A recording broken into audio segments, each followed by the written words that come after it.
Alright, I'm gonna try this one more time.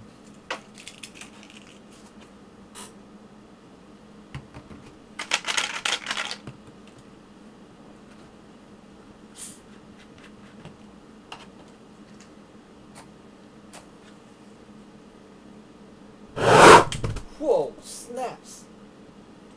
Dude, the match flew out. Crap.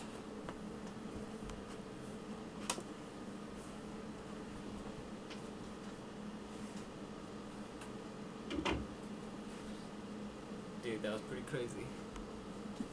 That could have been bad. I didn't expect that to happen.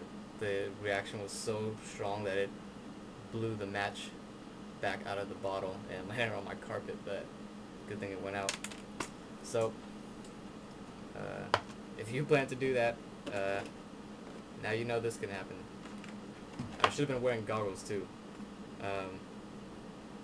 So yeah, don't